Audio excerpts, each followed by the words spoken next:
welcome to Biospaces The Weekly. Today we'll get you up to speed on the biggest news coming out of the American Society of Clinical Oncology, or ASCO, in Chicago. These included packed plenaries from Revolution Medicines and Summit Therapeutics' Chinese partner Akeso, plus much more. Outside of ASCO, the past week saw Pfizer strike an unusual pact with China's Innovent, and it's actually reminiscent of a recent deal from BMS and Hengrui Pharma, which could signal a more collaborative approach to working with Chinese companies. We'll also cover the latest deals from Eli Lilly, which continues to rack up partners with its GLP-1 windfall. Let's get started. Hello, everyone. Y'all surviving the ASCO rush? Just barely. It has been wild this year. I feel like in previous years, ASCO had been fading a little bit. Like companies weren't really saving their big data drops, but ASCO's back, it seems. They seem to have made a definite comeback, and there's a lot of assets that are being talked about that are from recent deals or even not so recent ones. Maybe 3 years ago, there was one from BMS this morning. And yeah, a lot of companies just seeing whether or not they're going to get return on their investment. Absolutely. Yeah. I always love ASCO, but I went on vacation, and I think I chose a good time to go on vacation this year. I'm not envious. Well, especially the fact that you were back for ASCO on yesterday morning. But you said you unplugged a little bit. Gabby, you threw your phone in the lake, did you? Yes, metaphorically and not physically. But yes, I unplugged a little bit and then went up north, and it was super nice. Very good. That would be a very expensive unplug if you literally threw your phone in the lake. Yes, that would not happen unless it was on accident, which has happened before. All right. Well, I guess we should just dive right in. We do have plenty of ASCO to talk about today. It'll keep us busy. Let's get to introductions. Gabby, why don't you go first? Yeah, so I'm Gabby Mason. I'm the senior editor with Biospace, and I curate our manufacturing brief and our daily newsletter, Gene Pool. Heather? Well, I'm Heather McKenzie. I'm a senior editor at Biospace, and I put together our Clinica Space newsletter, which includes ASCO coverage and ADA coverage next week. And I am Annalee Armstrong. I am in charge of the Biopharm Executive newsletter, which goes out every Wednesday. And I'm Jeff Axt, managing editor. And with that, let's get right into it. So obviously, the top of our show, we're really going to be focused on ASCO right now. There were a ton of data coming out of this conference. We'll touch on a number of these. But to get started, one of the biggest hyped going in was, of course, Revolution Medicines. So they had previewed some data just a month or so ago showing that their asset, Daraxon. So this is an asset being developed in pancreatic cancer. And I was about to say that we got some really exciting results just a couple of months ago when it showed that it would doubled survival in this really hard to treat cancer. So Heather, what can you tell us about RevMed at ASCO? Yeah, well, analysts have been absolutely raving about RevMed and Daraxon this weekend. They every time I looked at my email, it seemed like there was another email from another analyst or another patient group, even just talking about the groundbreaking, outstanding, stunning data. Our writer Brianna, who covered the event, said that the speaker was interrupted for applause several times.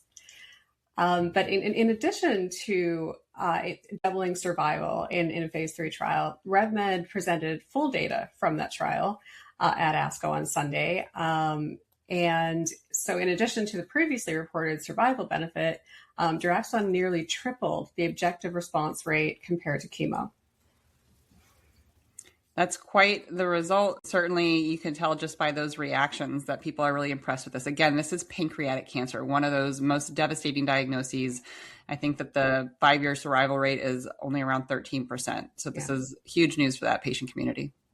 Yeah. And Truist is actually predicting a possible third quarter launch this year for Daraxon. I think Truist is right. I think the FDA is not going to sit around on this one, especially with Daraxon being part of the Commissioner's National Priority Voucher Program. Yeah, that's a good point. And just with all the fanfare surrounding this one, that would make a lot of sense to me. But actually, RevMed is not alone in working on pancreatic cancer right now. No, they're not. And Immuneering landed another death blow to this terrible disease at ASCO. They presented data showing that, and I do know how to say this one because I've talked to the CEO 2 times, atebimetinib. Okay, we'll call it Atebi. That's what he calls it. Added nearly 9 months of survival for patients in the first line setting. So just for context, RevMed's drug is in the second line setting. So I spoke with, like I mentioned, CEO Ben Zeskind last week, who prior to the presentation, he was pretty psyched, about all of the data, but especially the tolerability. So Immuneering only observed 2 categories of grade 3 or higher treatment-related adverse events in at least 10% of participants, which is really good. Tolerability, he said, is not only important for quality of life, but it's also important for survival. If patients are so beat up by the first line therapy that they can't make it to second line treatment, they have about a 51% increase in the risk of death, he told me. That's really interesting and very good to point out first line versus second line. We're not always, immediately looking at that, but that's obviously really important for patients and physicians. Yeah. That Immuneering story was actually our top performing ASCO story yesterday, even over RevMed. So definitely got a really positive reception as well. Is there a third player in this pancreatic cancer space you're going to touch on, Heather? Yeah, so another player is Actuate Therapeutics, and they reported impressive new analysis for their candidate elraglusib in combination with chemo and losartan led to a nearly 7-month improvement in median overall survival in patients with KRAS wild-type genomics. Really good to see all this movement in the pancreatic cancer space. We'll definitely be watching for these and certainly for a potential approval as soon as this year. So another big storyline going into ASCO was, of course, Akeso's bispecific, VEGF PD-1 bispecific. So this is sort of the hot modality in the next generation of immuno-oncology to try to replace Keytruda and all the immuno-oncology 1.0. So this is Akeso in China and their U.S. partner, Summit Therapeutics. This is one that we previewed ahead of the weekend. Annalee, what did we learn over the weekend? We learned a lot. I wrote 3 different stories about this drug. So this was one of the, besides RevMed, this was like also the I would say co-headliner of ASCO. So yeah, this was a huge, another huge presentation from ASCO. I would say this was the co-headliner, with RevMed. Everybody was awaiting, the results, for this trial, which was, testing ivonescimab in, non-small cell lung cancer. So the drug delivered what analysts were looking for. It reduced the risk of death by about 34%, which is pretty great. But there were many, many questions left about how Summit is going to replicate these results in a population that's more representative of the U.S. market. So this trial was heavily weighted towards young Chinese men who smoked. So we don't have any information on how this drug will work in older populations, where Keytruda alone has actually struggled. That was just one of the many caveats that was pointed out by analysts in the wake of these results. So Summit got what they needed out of this readout, but still has a really, really tough climb to kind of prove to everybody that this drug is going to work in the US market. So this was, one of many readouts for this drug that are upcoming. Summit's phase 3 trial that does feature a broader population is expected to read out later this year. So, hopefully they will get they will be able to answer some of these many lingering questions with that readout. Yeah, you could imagine all eyes is going to be on that. We talked a bit about that China only versus global. They had a little bit of issue with their progression-free survival data, which was bangerang in China and then was a little bit disappointing when they got to the global study. And so the experts we spoke to ahead of this readout were basically saying they needed another bangerang, really, really good overall survival, because you can maybe expect it to dip a little bit when you get to the global population. So yeah, definitely eager to see those global data. Mm-hmm. Well, those were the 2 big headliners at ASCO, but there was a lot more. So we'll try to run through a few of these. Certainly can't get through them all today. Definitely check out biospace.com for more ASCO coverage. But one that we wanted to talk about a little bit more is Merck. Annalee, you covered that one too. Yes, absolutely. So there was a presentation of data on Merck's Kelun Biotech partnered TROP2 directed ADC. Sorry, lots of acronyms and cancer jargon in that one, but this one was also pretty exciting. Merck is betting on this asset to help offset Keytruda's loss of exclusivity, which is about to begin in about 2 years.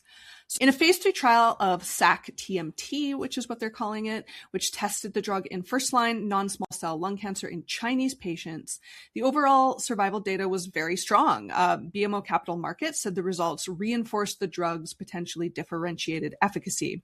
So this is pretty key. Merck has really dominated the cancer world for a very long time, thanks to Keytruda. But with that drug going off patent, Merck has really been challenged to try to basically create a new pipeline. They have really focused on this ADC SAC-TMT. They faced some criticism for putting that kind of at the top of the pyramid, while Summit and many others are kind of driving into this PD-1 VEGF space. So analysts were kind of worried about whether Merck has kind of picked the right horse. They do have a PD-1 VEGF, but it's much earlier than Summit. So Summit's going to make it to the markets first, if they do make it to the market. Meanwhile, Merck has really been riding on this TROP2 ADC. But analysts say that ASCO kind of helped them prove their case. They're showing that it showed that Merck has kind of laid out a really great long-term plan. All of that data is starting to come out of the clinic, and they're starting to see that these drugs are going to make a mark in some of these solid tumors. So I wrote a story about how analysts think that Merck's hard work is finally paying off after all of that. So you can check that out at Biospace. So basically, Merck is going to stay king of oncology for a little while longer, at least. Yeah, absolutely. And, analysts also said that Summit and Akeso's data did not exactly end the reign of King Keytruda. Certainly not yet. Again, we're going to have to see those other readouts, but Keytruda still has some time to go. Absolutely. All right. Well, like I said, there's so much more at ASCO. We'll try to cover just a few more here before we move on. Speaking of the PD-1 VEGF space, another readout that we were closely watching was BioNTech and BMS's partnered bispecific antibody, you guys know this one, Pumatamig? Pumatamig? Okay. I feel like I've heard that one said by one of you much more smoothly. But anyways, that one read out, another win. Gilead showed off an ADC from its recent acquisition of Tubulis, so potential $5 billion acquisition there that is maybe already starting to show some evidence that it could pay dividends in the long run. Eli Lilly, not as big a name typically in the cancer space, but definitely very much involved. They showed off what's called analysts, I should say, called extraordinary survival results for its approved RET inhibitor, Retivmo. The company is hoping that this could actually help drive broader testing paradigms into earlier stages of lung cancer for that, again, already approved asset. And then another company with a huge presence at ASCO was Pfizer. So Pfizer showcased data across more than 40 abstracts, plus 3 late-breaking sessions and several oral presentations. But it was interesting. Analysts actually gave the impression that, it was all well and good, some good data there, but they're really much more looking forward to readouts coming up down the line for Pfizer. So check out all of those stories on biospace.com. And last but not least, let's touch briefly on Moderna. Gabby, what can you tell us about Moderna at ASCO?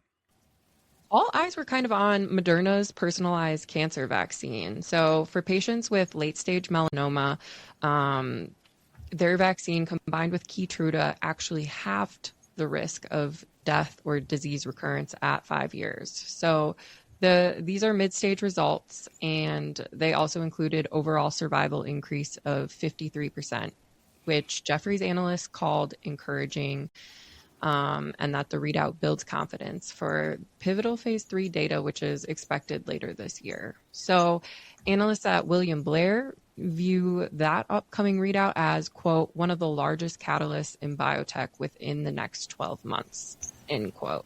Wow, that's huge. I mean, a personalized mRNA-based, no less, mRNA-based personalized cancer vaccine. That is huge. That's a huge catalyst for Moderna itself, too. Absolutely.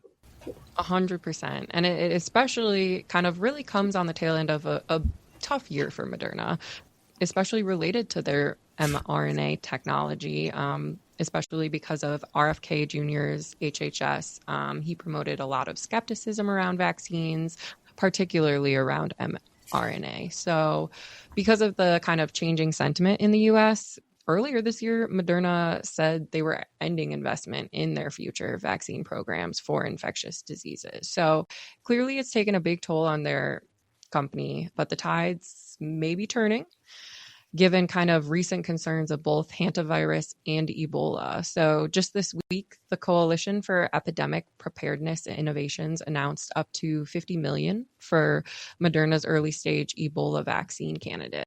So the funding is supposed to help push the program into clinical testing and targets the virus that is currently circulating, and that's in the Congo and Uganda. So Moderna does have other later stage Ebola programs in development, but none that target this specific strain. There actually aren't any approved vaccines or even candidates in clinical development that target this type. So that's pretty big. The mRNA science underpinning this program is also the same that Spikevax, Moderna's COVID vaccine, was built off. So pretty notable stuff, and a lot happening there. Yeah, I remember when they canned basically the rest of their infectious disease program, and we're going to focus on the cancer side of things. So good to see positive news coming out of the cancer vaccine, but also good to see that they're not totally out of the infectious disease game, especially as these outbreaks are occurring. All right, well, that's your ASCO summary for you. That was a lot, but as I said, there's even more, so definitely check out our website for additional ASCO stories. But moving on now, we want to talk a bit about China. This is obviously an ongoing narrative in biotech these days. And as highlighted by ASCO's presentation on ivonescimab, there's a ton of assets coming out of China. And there's also more and more focus on the data that is being generated for these assets out of China. As we talked about, are these from a Chinese population or from a more global population? So I feel like we're at a time where the industry is learning some pretty hard lessons about the need for this robust global data, because pharma is more and more continuing to turn to China to stock their pipelines. So this was really put on display last week when Pfizer offered up to $10.5 billion to assemble a 12-molecule pipeline with China's Innovent Biologics. One of the really interesting parts of this deal is that 4 of those assets will actually come from Pfizer. It's not only interesting that Pfizer's throwing these assets into the mix, but what really struck me is how similar this deal is to one made just last month by Bristol Myers Squibb with another Chinese company, Hengrui Pharma. Under the terms of that agreement, BMS will put more than $15 billion on the line to advance a 13-asset pipeline, again, with 4 assets from BMS. So definitely some interesting deals coming out of China. More and more pharma is turning to them for assets, but also in a more collaborative way than just buying them up and taking them on their own. Right. And that's not the only kind of shifting deal dynamic as we talk about these China to big pharma deals. We have a story in Biopharm Executive this week that looks at how upfront payments are starting to rise as these Chinese companies become savvier in their deal making.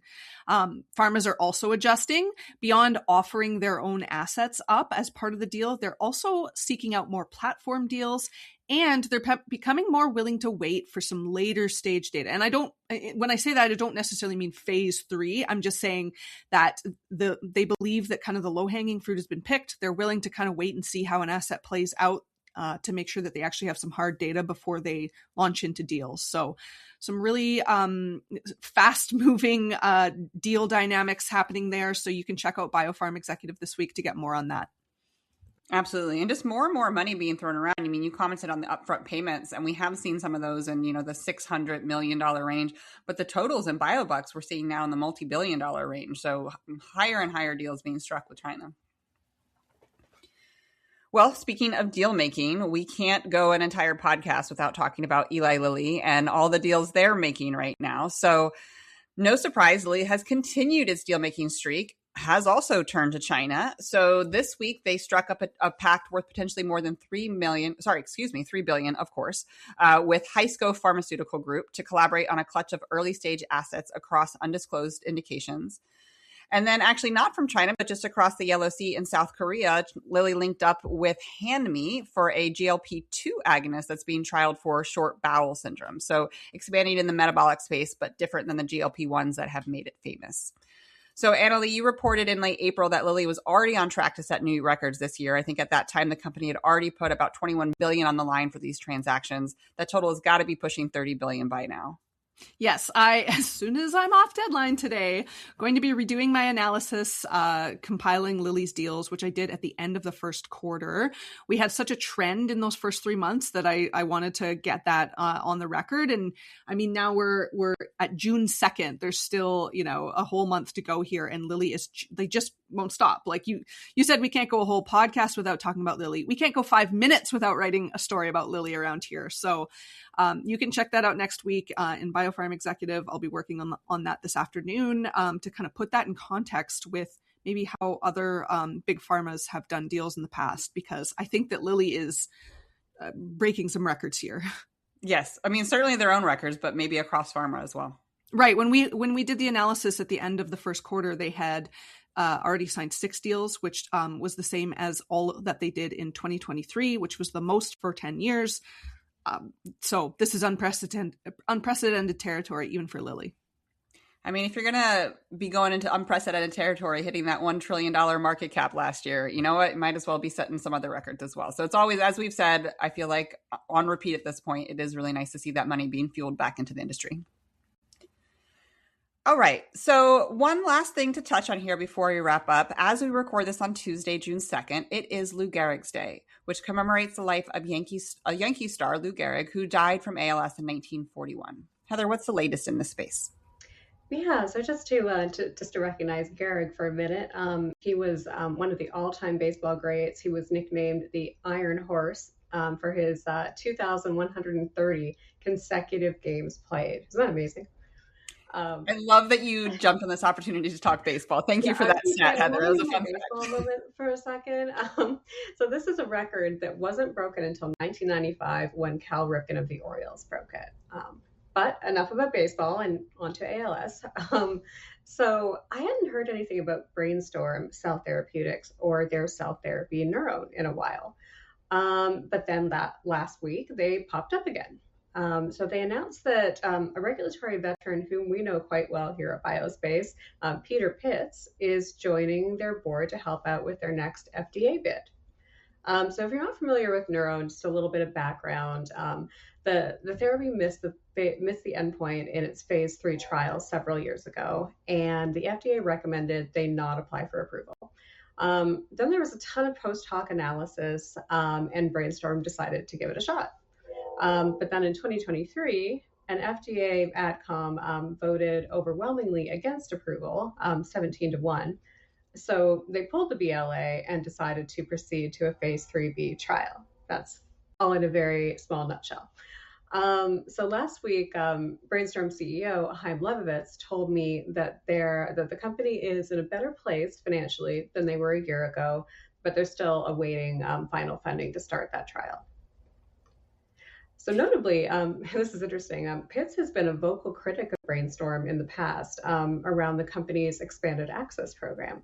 But apparently they have convinced him that they are very patient-centric and they are not, kowtowing to investors anymore.